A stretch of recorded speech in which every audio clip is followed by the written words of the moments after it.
오늘 말씀의 제목은 살려고 하면 죽고 죽겠다고 하면 살리라라는 제목으로 은혜를 나누기 원합니다. 조금 쓸만하죠? 우리 함께 한번 따라하시겠습니다. 살려고 하면 죽고 죽겠다고 하면 산다. 할렐루야. 누구든지 죽는 것보다 사는 것이 좋다고 생각합니다. 인간의 본능이죠. 그렇습니다. 생존, 즉 삶에 대한 갈망은 우리 모두에게 강하게 자리 잡고 있습니다. 그러나 주님을 믿는 성도인 저와 여러분들에게는 이러한 우리의 생각을 뛰어넘는 놀라운 역설적인 원리가 있다는 것을 우리는 알아야 합니다.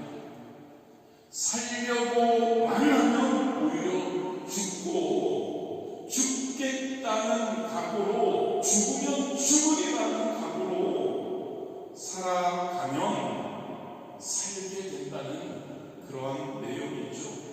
이 역설적인 진리는 성경 전체에 걸쳐서 반복적으로 나타나는 중요한 가르침입니다.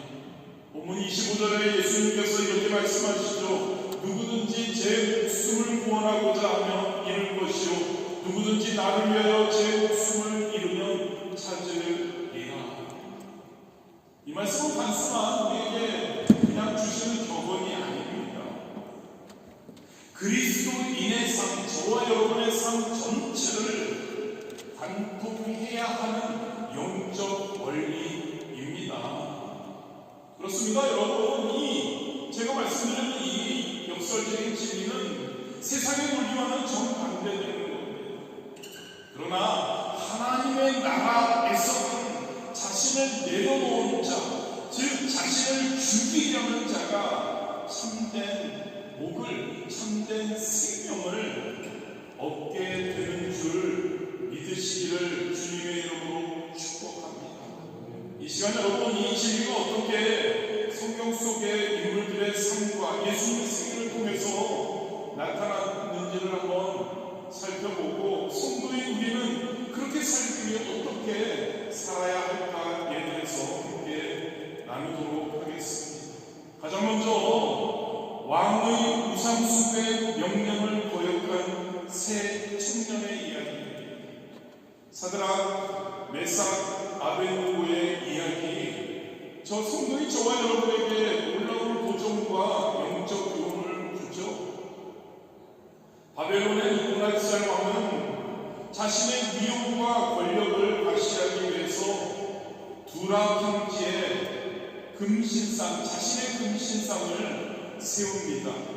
높이 60규빗, 지금으로 치면 높이가 27m, 너비 6규빗, 2.7m.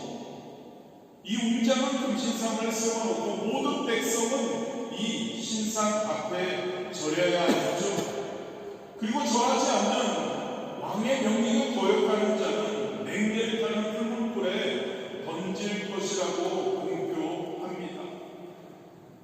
그리고 당시 바벨론에는 유다에서 끌려온 많은 유대인들이 있었습니다. 그 중에 오늘의 주인공 사드락, 메삭, 아벳느고, 그들은 뛰어난 자질을 인정받아서 그 나라에서 포로였음에도 불구하고 도지사 혹은 고위 공무원에 해당하는 중요한 위치에 있었습니다. 그러나 이들은 이방 나라에서 높은 지위를, 자리를 가지고 있음에도 불구하고 하나님 외에 어떠한 우상에게도 절하지 않겠다는 굳은 신앙의 결단이 있었습니다. 그들은 이렇게 서로 다짐했습니다. 우리나라 유다 망하게 된 거 다른 신을 섬기고 우상에 절하다가 였으니까 우리는 절대로 다른 신에게 절하지 말자, 서로 결심했던 것이죠. 결국 그들은 나팔 소리가 울리고 모든 사람들이 금신상에 절하는 순간에도 절하지 않습니다. 그리고 이를 시기한 신하들의 고발로 왕 앞에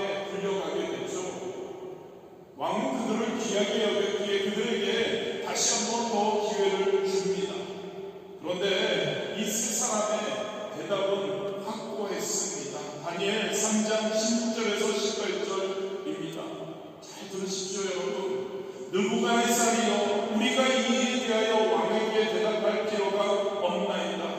만일 그렇게 되면 왕이여 우리가 섬기는 하나님이 우리를 냉면이 타는 풀무별 가운데에서 능히 건져내시겠고 왕의 손에서도 건져내시리이다.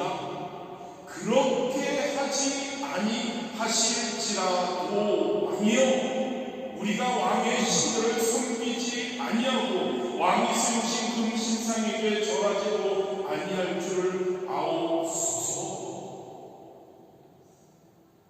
아멘. 얼마나 확고한 신앙의 확고한 결단의 대답이었나요? 화가 난 왕은 평소보다 7배나 더 뜨겁게 끓는 불을 지피도록 하고 이들을 결박해서 던져 넣습니다. 그런데 놀랍게도 그 불꽃 속에서 이 세 사람은 하나님의 아들처럼 보이는 다른 사람 한 사람과 함께 자유롭게 걸어다니며 조금도 해를 입지 않았죠. 머리털 하나도 벗어지지 않았고 옷에는 불탄 냄새조차 나지 않았습니다. 이 광경을 본 느부갓네살 왕은 크게 놀라며 사드락과 메삭과 아벤느고의 하나님을 찬송할지어다. 그가 이 죽음들을 구원하셨도다라고 말했죠. 그리고 백성들과 나라 그들의 하나님을 경솔히 즉 사드락과 메삭과 아벤느고의 하나님을 경솔히 말하지 못하도록 조선을 내리게 됩니다. 여러분, 사드락과 메삭과 아벤느고 그들은 죽음을 각오하고 하나님께 신실했습니다. 할렐루야. 그들은 하나님을 진짜 믿었다고요. 하나님이 하라고 한 것을 했다는 거죠. 우상 숭배하지 말라고 했더니 그 하나님의 말씀에 그들은 목숨을 걸고 순종했죠. 결국은 하나님은 그들을 놀랍게 구원하셨습니다. 이것이 바로 여러분 죽으면 죽겠다고 하면 산다는 원리의 생생한 예시이죠. 죽으면 죽으리라. 오스왈드 챔버스라는 분이 이렇게 이야기합니다. 하나님을 두려워하면 아무것도 두려운 게 없지만 하나님을 두려워하지 않으면 모든 것이 두려워진다. 믿으십니까 여러분? 하나님을 두려워하면 하나님을 두려워해서 하나님의 약속과 말씀을 우리가 살아가면 이 세상에 두려운 것이 아무것도 없다는 거죠. 그런데 하나님을 두려워하지 않으면 모든 것이 우리의 삶에 두려워진다는 거죠. 시편 118편 6절에 시편 기자는 이렇게 고백합니다. 야훼는 내 편이시라. 내가 두려워하지 아니하리니 사람이 내게 어찌할까. 할렐루야. 저와 여러분의 고백이 되기를 주님의 이름으로 축복합니다. 두 번째 주인공, 죽음을 각오하고 하나님을 공경한 그러한 다니엘. 바사의 달려간 통치 시절 마찬가지로 유대인 포로였던 다니엘은 뛰어난 지혜와 성실함으로 왕의 초대를 받았습니다. 그리고 120명의 총독들을 다스리는 세 총리 중 한 명으로 사실상 왕 다음가는 권력을 가진 인물이 되었죠. 그의 출세는 다른 그 현장 그 나라 사람들 관리들의 시기와 질투를 불러일으킵니다. 그들은 다니엘을 행정에 맡들여서 어떻게든 그 자리에서 내려오게 하려고 했죠. 그런데 다니엘에게서는 어떠한 과실이나 부정도 찾을 수 없었습니다. 왜냐하면 다니엘은 하나님의 말씀대로 살아가며 다니엘은 청렴했고 성실했고 흠잡을 데가 없었기 때문이죠. 결국 그들은 다니엘의 신앙생활에서 끈을 잡기로 합니다. 다니엘이 하루에 3번씩 예루살렘을 향해 창문을 열고 기도하는 것을 그들은 알고 있었죠.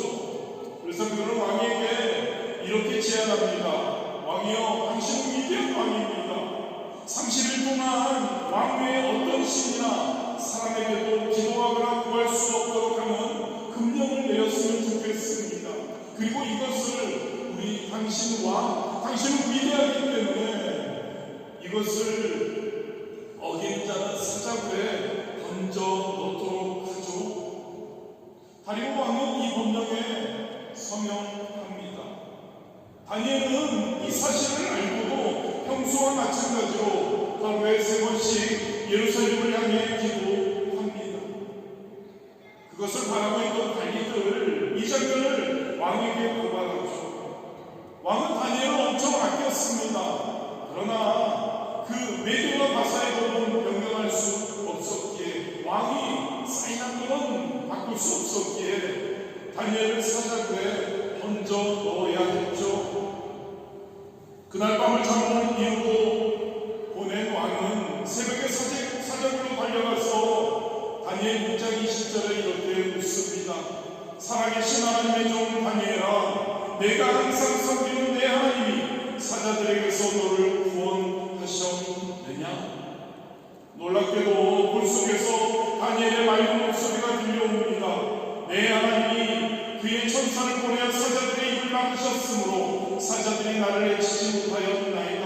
이는 내가 하나님 앞에서나 왕 앞에서나 무죄하였기 때문입니다. 하나님이 다니엘을 보호하신 것이죠. 이것을 기뻐한 왕은 즉시 다니엘을 사자굴에서 끌어올리게 하죠. 그의 몸에는 어떤 상처도 발견되지 않았습니다. 그리고 왕은 다니엘을 이렇게 참소한 모든 신하들 그리고 그들의 가족들까지 모두 사자굴에 던져 넣도록 명령했죠. 그리고 그들이 바닥에 닿기도 전에 사자들이 달려들어서 그들의 뼈까지도 씹어 부수었다고 성경은 기록하고 있습니다. 그리고 다리오 왕은 이를 계기로 다니엘의 하나님을 높이는 포고령을 다니엘서 3장 26, 27절에 온 나라에 이렇게 발표합니다. 내 나라와 가날 아래에 있는 사람들은 다 다니엘의 하나님 앞에서 떨며 두려워할지니 그는 구원도 하시며 건져내기도 하시며 다니엘을 구원하여 사자의 입에서 벗어나게 하셨음이라. 여러분, 우리가 하나님을 믿을 때 오직 믿음으로 죽으면 죽으리라는 각오를 가지고 하나님을 신뢰하고 나가면 오히려 살게 되는 줄 믿습니다. 이것이 바로 성경이 가르치는 역설적인 진리인 거죠. 세 번째로 우리를 살기 위해 죽으신 예수님, 이 예수님의 승리가 이 역설적 진리의 가장 완벽한 예이죠. 예수님은 인류의 죄를 대신하기 위해 이 땅에 오셨습니다.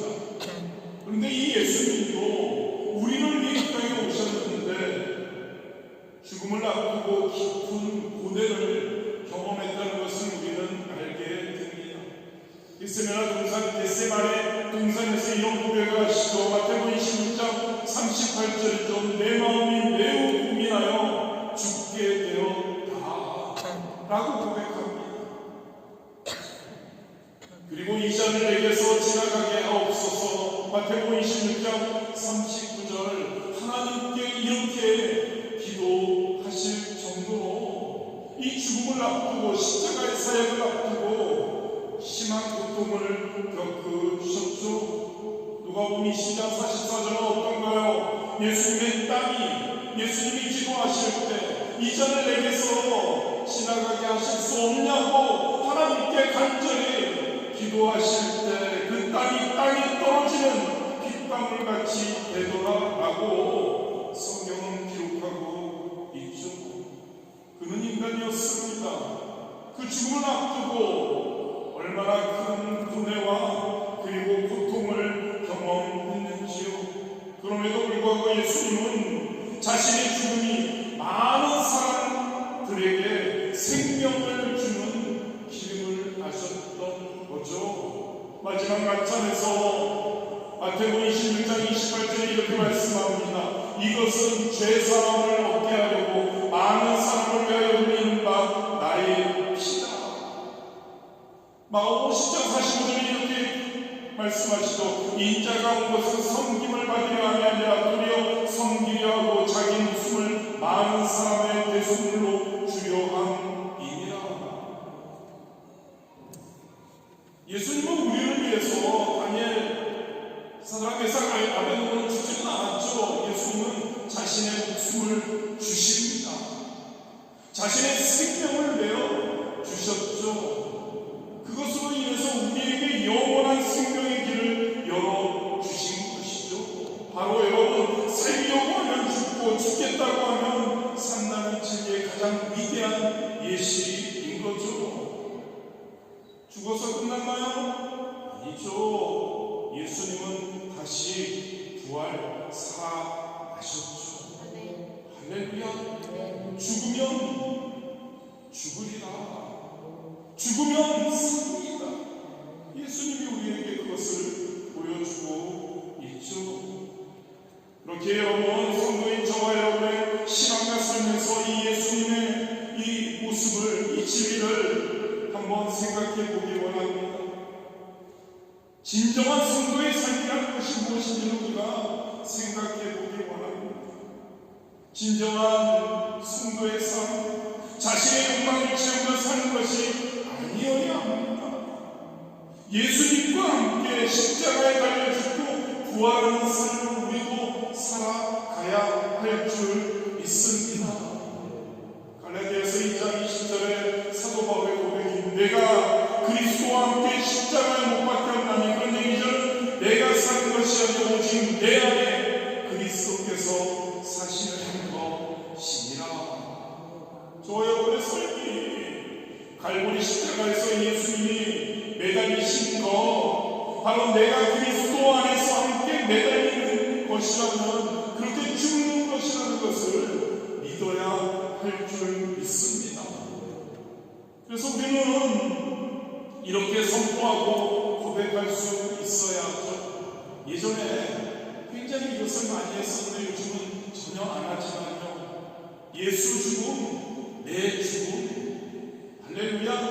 예수 부활, 내 부활. 예수 승천, 내 승천. 예수 천당, 내 천당. 이것을 매 순간 우리가 고백할 수 있어야 하는 줄 믿습니다. 한번 함께 오랜만에 해볼까요? 예수 죽음, 내 죽음. 예수 부활, 내 부활. 예수 승천, 내 승천. 예수 천당, 내 천당. 할렐루야. 예수님을 본받고 예수님을 따라가는 그러한 우리의 삶이 되어야 할 줄 믿습니다. 고린도후서 4장 10절에 보면 사도 바울이 이야기합니다. 우리가 항상 예수의 죽음을 몸에 짊어지면 예수의 생명이 또한 우리 몸에 나타나게 하려 합니다. 예수님의 죽음을 내 몸에 짊어질 때 예수님의 생명이 우리의 것이 된다는 이야기이죠. 기독교 신앙의 핵심인 겁니다.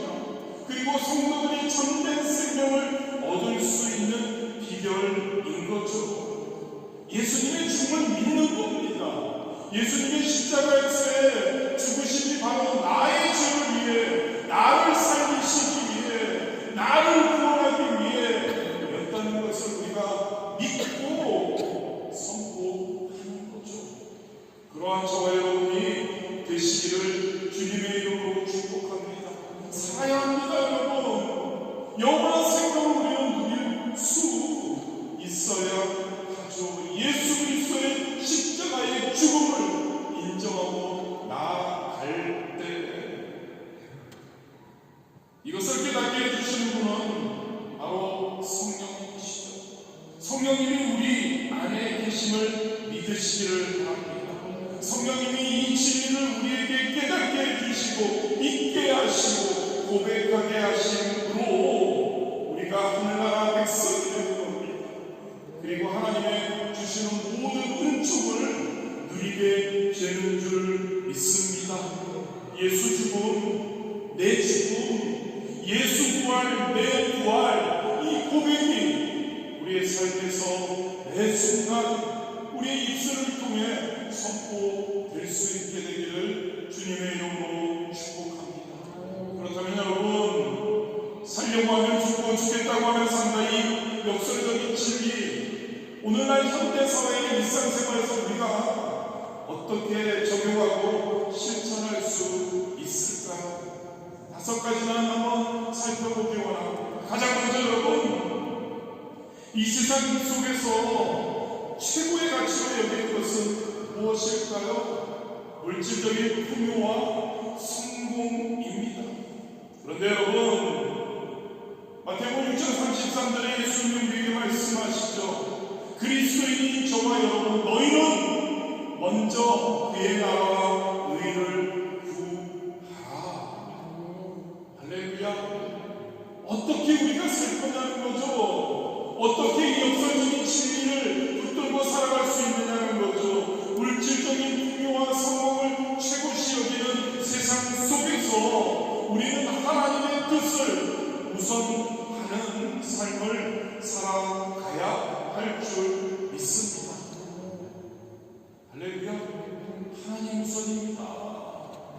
하나님 우선입니다. 그래야 하나님이 기뻐하시는 삶을 살 수 있는 거죠. 그 삶을 살기 위해서는 여러분 매일 말씀으로 기도로 충만해야 합니다. 예배 가운데 함께해야 합니다. 그렇게 여러분 자신을 부인해야 합니다. 그리고 주님을 따르는 결단을 매 순간 새롭게 해야 할 줄 믿습니다. 매 순간 매일매일 성령 충만하십시오. 하나님을 우선시하는 삶 살아가시기를 바랍니다. 두 번째로 여러분, 이기적인 욕심과 자기 중심적 생각이 저와 여러분 태어날 때부터 있습니다. 정상적이죠. 그런데 요한복음 10장 13절에 이렇게 말씀하시죠. 사람이 친구를 위하여 자기 목숨을 버리면 이보다 더 큰 사람이 없나니. 저와 여러분 진짜 예수님에게 감사하며 그 예수님이 우리에게 보여주신 그 삶을 살아가기 위해서 저와 여러분 타인을 섬기는 삶을 살아가야 합니다. 타인을, 이웃을 사랑하는 삶을 살아가야 한다는 거죠.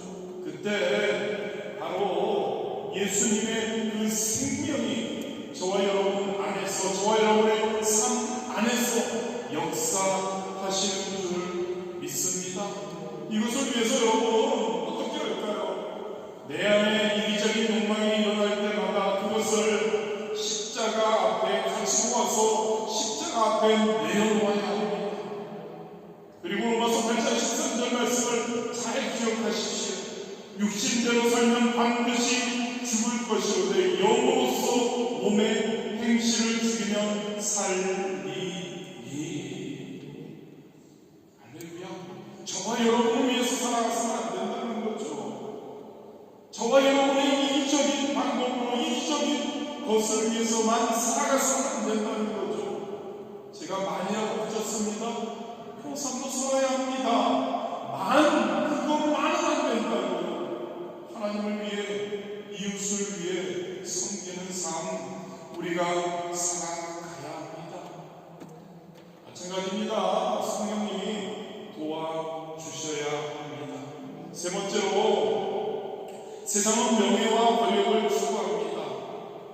그런데 예수님의 가르침은 그렇지 않죠. 너희 중에 누구든지 크게 되고자 하는 자는 너희를 섬기는 자가 되고. 무슨 말인가요 여러분? 예수님의 가르침에 따라 겸손과 섬김의 삶을 선택해야 합니다. 그래야 하나님 나라에서 우리는 높임을 받게 되는 것이죠.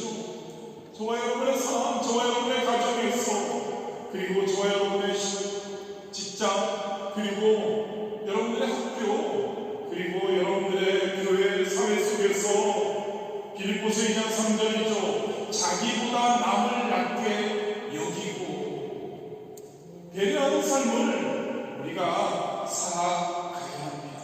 겸손하고 섬기는 그러한 삶을 우리는 선택하고 살아가야 할 줄 믿습니다. 네 번째로 여러분, 우리가 살아가면서 그냥 성도로 살아간다고 해서 만사형통의 삶을 사는 건 절대 아닙니다. 어떤 면에서 세상 사람들은 모르고 사니까 그냥 잘 사는 것 같고 때로 조금의 힘듦이 있는 것 같이 생각이 됩니다. 그런데 우리는 민감하죠. 그리고 하나님께서는 우리를 더 가득히를 원하시죠. 어떤 면에서 세상 사람들보다 우리는 더 힘든 삶을 살아갈 때도 있다는 거죠. 고난을 당할 때도 있고 역경을 당할 때도 있습니다. 그때 성도는 어떻게 살아야 하냐? 고난과 역경을 피하려 하기보다 야고보서 1장 2절이죠. 너희가 여러 가지 시험을 만나봐도 온전히 기쁨으로 여기라고 권면합니다.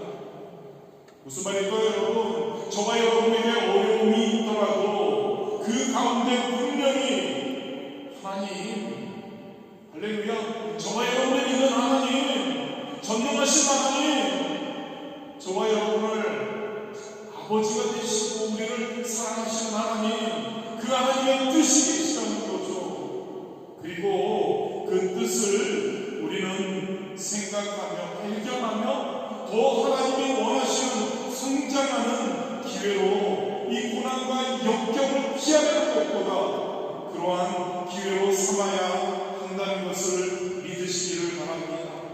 고난을 통해서 예수님께서 우리를 위해 십자가에서 당하신 그 고난에 참여한다는 것을 기억하며 즐거워하며 더 굳건한 예수님에 대한 믿음을 우리가 소유할 수 있어야 할 줄 믿습니다. 마지막이죠, 여러분. 세상의 가치관, 문화, 우리는 그 안에서 살아갑니다. 그런데 우리는 그 안에 동락되어서는 안 됩니다. 로마서 12장 2절도 너희는 이 세대를 본받지 말고 오직 마음을 새롭게 하고 변화를 받으라. 세상 안에 우리가 살아갑니다. 세상 안의 가치관과 문화에 우리는 속해 살아는 갑니다. 세상 사람들과 함께는 합니다. 그런데 여러분, 그것에 맞서는 우리가 되어야 합니다. 하나님의 진리를 지키는 삶을 우리는 살아가야 할 줄 믿습니다. 참된 생명을 누리기 위해서요. 여러분, 죽으면 살고 살려고 하면 죽는 이 진리, 성경의 진리, 이것을 위해서 우리는 우리 자신을 부인하고 우리의 십자가를 지는 삶을 일상 속에서 살아가야 할 줄 믿습니다. 그렇게 살아갈 때 우리는 분명히 더 풍성한 생명을, 풍성한 놀라운 열매를 맺게 될 줄 믿습니다. 말씀을 마무리합니다. 여러분, 살려고 하면 죽고 죽겠다고 하면 산다는 이 역설적인 진리, 결국 그리스도의 삶 전체를 관통하는 중요한 원리입니다. 이 세상에서의 삶을 너무 애착하고 집착하면 오히려 우리에게 약속된, 성도에게 약속된 참된 생명을 잃게 되지만, 우리의 주님 예수님을 위해 이 세상의 것들을 포기할 각오가 되어 있다면 오히려 더 풍성한 생명을 얻게 된다는 이야기죠. 26절 본문의 예수님의 말씀을 다시 한번 잘 들으시기 바랍니다. 사람이 만일 온 천하를 얻고도 제 목숨을 잃으면 무엇이 유익하리요? 사람이 무엇을 주고 제 목숨과 바꾸겠느냐? 여러분, 세상의 모든 것을 얻는다고 해도 우리의 영생을, 영원한 생명을 잃는다면 그 세상의 모든 것은 아무 소용이 없다는 것을 우리에게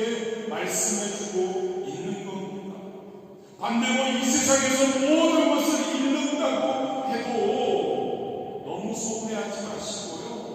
하나님이 그렇게 하지 않으심에도 불구하고 그렇게 그리 하실지라도 사드락 메삭 아벤노고의 고백이죠. 여러분, 성경에 딱 한 뭐라고 할까요? 그 곳에 나와 있는 딱 한 번의 그 단어입니다. 그리 아니하실지라도 하나님께서 나를 구원하지 않으셔서 우리들을 구원하지 않으셔서 불에 타서 죽을지라도 어쩌냐는 겁니다. 세상의 모든 것을 잃는다고 해도 그리 아니하실지라도 옛 신앙이 우리에게 있게 되기를 주님의 이름으로 축복합니다. 세상의 모든 것을 잃는다 해도 예수님 안에서 영원한 생명을 얻는다면 성도에게 그것이 가장 유익하고 최고라는 것을 우리에게 이 말씀은 알려줍니다. 사드락 메삭 아벤노고 그리고 다니엘은 죽음을 각오했죠. 그리고 하나님께 충성했습니다. 그랬더니 죽음을 각오했는데, 죽으려고 했는데 그들은 큰 생명과 축복을 경험했죠. 예수님은 우리를 위해서 십자가에서 죽으셨습니다. 그러나 그 예수님은 부활을 통해서 사망의 권세를 이기시고 우리에게 영원한 생명의 길을 열어주셨습니다. 저와 여러분, 이 땅에서의 성도의 삶, 이 땅에서 살아가는 동안 우리 자신을 부인할 수 있게 되기 원합니다. 우리의 십자가를 지기를 원합니다. 그리고 우리는 오로지 하나님 우선으로 주님을 따르는 삶을 살아갈 수 있게 되기를 주님의 이름으로 축복합니다. 그럴 때 우리 주님이 약속하신 생명이 우리 안에 풍성히 역사하게 될 줄 믿습니다. 살려고 하면 죽고 죽겠다고 하면 산다. 이 바로 이 진리가 우리에게 주는 그러한 축복, 이 축복을 누리시는 저와 여러분 되시기를 주님의 이름으로 축복합니다. 이 축복을 누리시므로 오직 믿음으로